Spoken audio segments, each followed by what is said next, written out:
بسم اللہ الرحمن الرحیم۔ دوستو، کسی گاؤں میں دو عورتیں رہا کرتی تھی۔ وہ دونوں عورتیں ایک دوسرے سے بہت زیادہ مختلف تھی۔ ایک عورت بہت زیادہ پرہیزگار جبکہ دوسری عورت بہت زیادہ نافرمان تھی۔ نیک عورت کے چرچے پورے گاؤں میں پھیل چکے تھے۔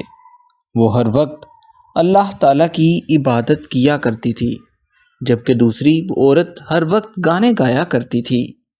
دونوں عورتوں میں زمین آسمان کا فرق تھا۔ ان کی آپس میں بالکل نہیں بنتی تھی۔ وہ نیک عورت گاؤں کی عورتوں کو بھی اللہ کی طرف آنے کی دعوت دیا کرتی تھی۔ جب وہ نیک عورت مشہور ہونے لگی تو اس کے اندر بہت زیادہ غرور آنے لگا۔ وہ لوگوں سے عجیب و غریب قسم کی باتیں کرنے لگی۔ ایک روز وہ نیک عورت اس دوسری عورت کے بارے میں کہنے لگی کہ اللہ اس کو جہنم میں ڈالے گا کیونکہ اللہ گانے والوں کو پسند نہیں کرتا۔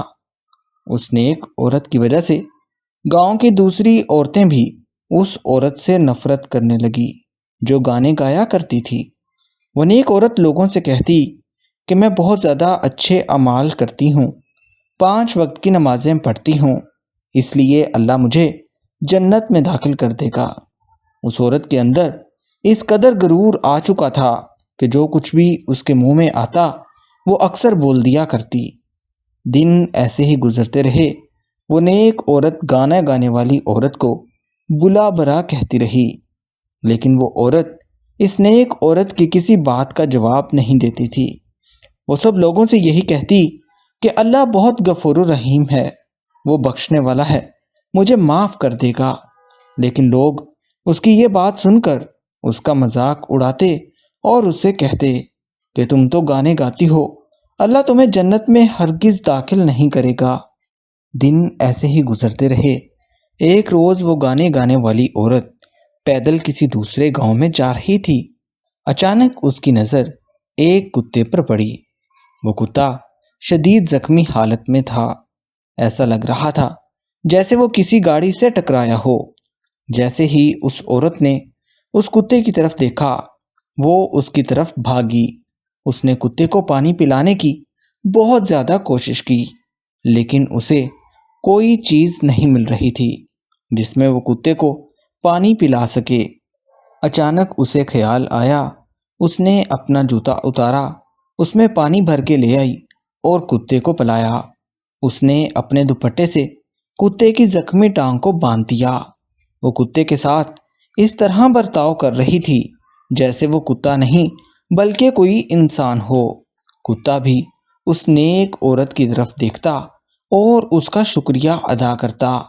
وہ عورت اس کتے کو اپنے ساتھ گھر لے آئی اور اس کی دیکھ بھال کرنے لگی، یہاں تک کہ وہ کتا بالکل تندرست ہو چکا تھا۔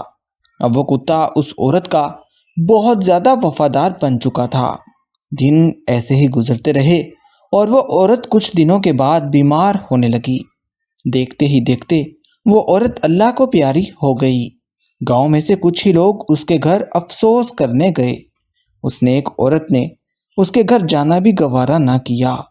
وہ نیک عورت اسی طرح اپنے غرور اور تکبر میں مبتلا رہی۔ گاؤں میں سے کچھ لوگ گئے اور اس عورت کو دفنا کر واپس آ گئے۔ اب وہ کتا ہر وقت اس عورت کی قبر پر بیٹھا رہتا جسے اس عورت نے پانی پلایا تھا۔ وہ اس کی قبر کی بہت زیادہ دیکھ بھال کیا کرتا۔ گاؤں کے لوگ کتے اور اس قبر کو دیکھ کر بہت زیادہ حیران ہوتے۔ یہ ماجرا دیکھ کر کچھ لوگ گاؤں کے پیر صاحب کے پاس جا پہنچے اور اسے جا کر یہ ساری حقیقت بتائی کہ ایک کتا اس عورت کی قبر کی رکھوالی کرتا ہے، حالانکہ وہ عورت بالکل بھی اچھی نہیں تھی۔ وہ اپنی زندگی میں گانے گایا کرتی تھی اور اللہ کی نافرمانی کیا کرتی تھی۔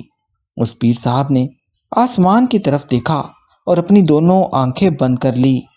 پیر صاحب نے لوگوں کو مخاطب کیا۔ پیر صاحب نے لوگوں سے کہا کہ اس عورت نے ساری زندگی گناہ کے کام کیے، لیکن ایک روز اس نے اس کتے کو پانی پلایا جو شدید زخمی حالت میں تھا۔ اللہ کو اس عورت کی یہ ادا بہت زیادہ پسند آئی۔ اللہ تعالیٰ نے اس عورت کے سارے گناہ معاف کر دیے اور اس کتے کو اس قبر کی رکھوالی کے لیے بٹھا دیا۔ اس بات کو سن کر گاؤں کے لوگ بہت زیادہ حیران ہوئے اور اللہ تعالیٰ سے توبے کرنے لگے۔ کون جنت میں جائے گا اور کون دوزخ میں، یہ کام صرف اللہ تعالیٰ کے ہیں۔ انسانوں کو اس بارے میں کوئی اختیار نہیں ہونا چاہیے۔ بے شک اللہ معاف کرنے والا بڑا مہربان ہے۔ جب اس نیک عورت تک یہ بات پہنچی جو پیر صاحب نے بتائی تھی تو وہ بھی اللہ سے رو رو کر گڑ گڑا کر معافیاں مانگنے لگی اور کہنے لگی، اے اللہ تو مجھے بخش دے، میں نے بہت بڑا گناہ کیا، میں نے اس عورت کے بارے میں بہت برا بھلا کہا۔